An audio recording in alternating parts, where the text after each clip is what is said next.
Have you ever seen the Dolphin Tale movies? Harry Connick Jr.'s in those. They're about Winter the dolphin, true story about a dolphin who was rehabilitated because she, I guess, was found with part of her tail missing, or I can't remember the details. But anyway, Winter passed away somewhat recently, within the past couple of years, of a cecal volvulus. So I start my story with her because I had a Monday in January of 2011, January 11th, 2011, 5 days after January 6th, that I thought was just going to be a normal work day. And my kid's tutor, they were doing homeschool at the time because of COVID. He said, have a good day at work. And I was like, oh, it's a Monday, whatever. But went to work thinking it was going to be a normal day. I had a cecal volvulus that day. Winter's dead. I'm not. So that's my story. I'm a school counselor for elementary students. I was meeting with a student who, her name, I will never forget. Her name was Miracle, a little third grade girl. And I started to get stomach ache. There was a lot of stomach bugs going around. COVID was still kind of around. I was like, Miracle, I got to take you back to class because I'm not feeling good. I think I got to maybe take off work, in the afternoon. She's like, I hope you're okay. I'll pray for you. So I go take her back to class, drive home. My stomach, I didn't throw up, but it just kept getting a lot different. Pulled over, called my husband. He's like, oh, you're probably just stressed. So calm down, go home, lie down. You'll feel better because you're just like stressed. I'm like, okay. So I go home. I'm like, this is not a stomach ache. And I called him. I was like, you got it, baby. You got to come home and take me, I think, to the hospital. I don't know. I've had 2 children.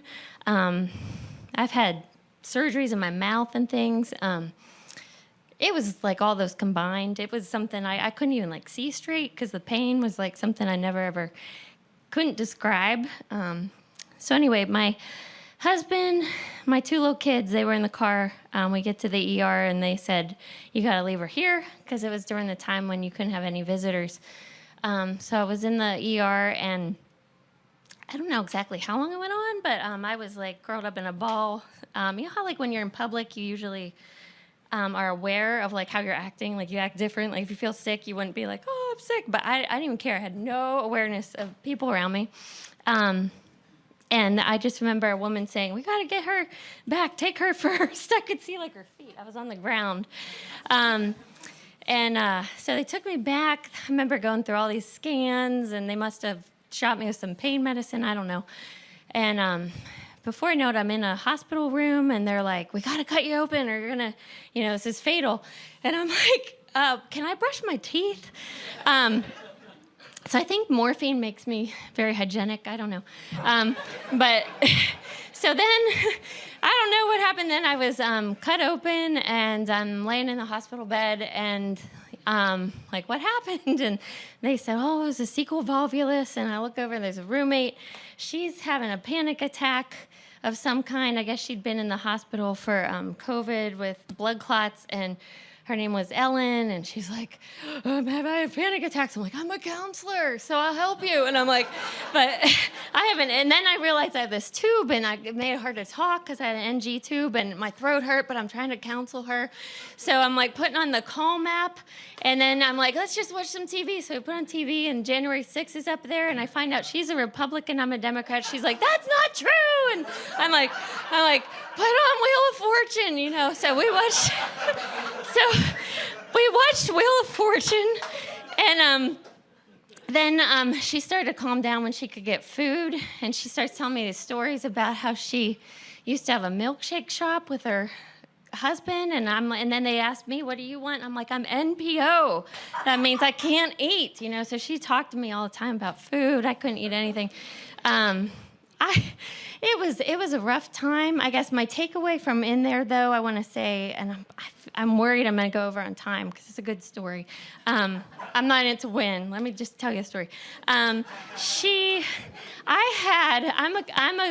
a follower of Christ. I hate the word Christian because they get a bad rap. There's a lot of people call themselves that, and they're not really. But I just really try to do what Jesus would do if he'd show up here in this room. So I was like, I'm going to pray for peace. And I had this peace that was like, you would not even believe. I don't even know, like, it increased my faith because I had peace, even though I was like cut open. And I was like helping her out. I was asking the nurses, where are you from? They all were from different countries. And timers. Okay, here. Okay, so to be concise, what happens next? It would be part 2 of the story, I guess.